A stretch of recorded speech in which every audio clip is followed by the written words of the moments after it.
National pension સ્કીમને લઈને એક મહત્વની અપડેટ સામે આવી છે.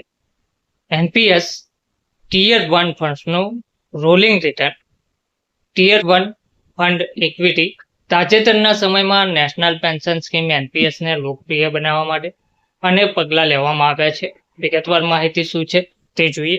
નમસ્કાર મિત્રો, સ્વાગત છે તમારું અમારી યુટ્યુબ ચેનલ. મિત્રો, તાજેતરમાં જ પેન્શન સ્કીમ એનપીએસને લોકપ્રિય બનાવવા માટે અનેક પગલાં લેવામાં આવી રહ્યા છે. તેમાં રોકાણના અને વિથડ્રોલના નિયમો પણ સરળ કરવામાં આવ્યા છે, જેને કારણે તેનું આકર્ષણ વધ્યું છે. National pension scheme NPS all citizen model હેઠળ સબસ્ક્રાઇબર્સ 3 એસેટ ક્લાસ ઇક્વિટી, ઈ કોર્પોરેટ બોન્ડ્સ સી અને ગવર્મેન્ટ સિક્યુરિટીઝ સી માં ટીયર 1 અને ટીયર 2 એકાઉન્ટ્સ હેઠળ રોકાણ કરી શકે છે. ઇક્વિટી ફંડ ઈ હેઠળ શરૂઆતમાં પેસિવ સ્ટ્રેટેજી અપનાવવામાં આવી રહી છે અને પછી એક્ટિવિટીથી મેનેજ ફંડ બની ગયું છે.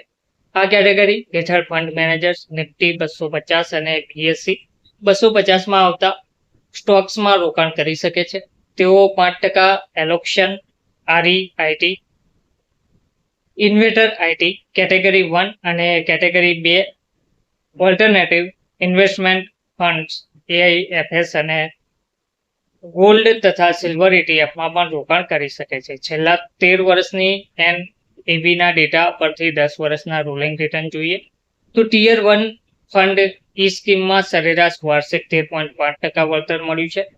કોર્પોરેટ બોન્ડ 3 હેઠળ સરકારી કંપનીઓ અને ખાનગી કંપનીઓના લિસ્ટેડ કોર્પોરેટ ડેટમાં મુખ્યત્વે રોકાણ કરવામાં આવે છે. તેમાં આરઈઆઈટી, આઈએનપીઆઈટી, મ્યુનિસિપલ કોર્પોરેશન બોન્ડ્સ, રૂપી બોન્ડ્સ પણ રોકાણ કરવાનો વિકલ્પ છે. એટીઆઈ બોન્ડ્સ અને ડેટા ઓરિએન્ટેડ કેટેગરી 1 અને 2 હેઠળના એઆઈએફમાં પણ રોકાણનો વિકલ્પ છે. એએ અને તેનાથી ઉપરનું રેટિંગ ધરાવતી સિક્યુરિટીઝમાં ફંડ સી રોકાણ કરી શકે છે. 10% સુધીની એસેટ્સનું એ અને એએ વચ્ચે રેટિંગ ધરાવતા બોન્ડ્સમાં તે કરી શકે છે. ગવર્મેન્ટ સિક્યુરિટીઝ જી હેઠળનું ફંડ મુખ્યત્વે નામ મુજબ કેન્દ્રીય અને રાજ્ય સરકારની જામીનગીરી સિક્યુરિટીઝમાં રોકાણ કરે છે. ફંડ મેનેજર્સ 1 વર્ષથી લઈને 50 વર્ષ સુધીની પાકતી મુદતની સિક્યુરિટીઝમાં રોકાણ કરી શકે છે. પોર્ટફોલિયો મોડિફિકેશન સામાન્ય રીતે 8 થી 12 વર્ષનું હોય છે. બંને ડેટ ઓરિએન્ટેડ એનપીએસ ફંડ્સે આ કેટેગરીના મ્યુચ્યુઅલ ફંડ કરતાં લાંબા ગાળે સારું વળતર આપ્યું છે. કોર્પોરેટ બોન્ડ્સ મ્યુચ્યુઅલ ફંડમાં 7.6% વળતર કરતાં સારું છે. એ જ રીતે ફંડ જીમાં સરેરાશ વાર્ષિક 8.8% વળતર છૂટ્યું છે, જે ડાયરેક્ટ yieldમ્યુચ્યુઅલ ફંડના સરેરાશ 8.1% કરતાં સારું છે. એનપીએસ સબસ્ક્રાઇબર્સ માટે એસેટ એલોકેશન સૌથી મહત્વનું છે. જો તમે યુવા રોકાણ હોય તો લાંબા ગાળા માટે રોકાણ કરવા માંગતા હોય તો ફંડ ઈમાં 75% સુધી એક્ટિવ ચોઇસ હેઠળ એલોકેશન કરવું જોઈએ. જ્યારે નિવૃત્તિકાળની નજીક હોય તેવા રોકાણકારોએ ફંડ સી અને ફંડ જીમાં વધારે એલોકેશન કરવું જોઈએ, કારણ કે તેમાં વોલેટિલિટી ઓછી છે અને જોખમનું પ્રમાણ ઓછું છે અને બચત સચવાય છે. જે રોકાણકારો શક્ય રીતે એલોકેશન મેનેજ કરવા નથી ઈચ્છતા તેમના માટે એનપીએસ ઓટો ચોઇસ સિસ્ટમ પણ આપે છે.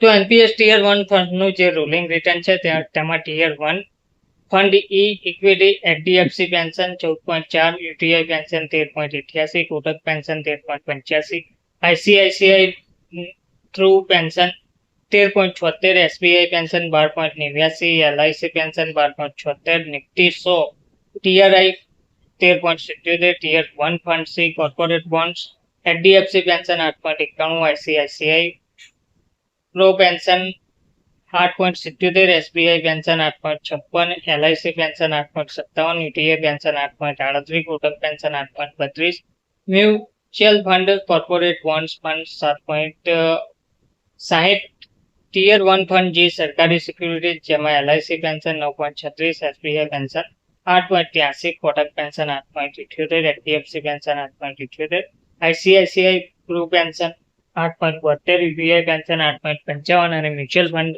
ગિલ્ડ ફંડ્સ 8.10% હિસાબે ચૂકવવામાં આવે છે. ધન્યવાદ.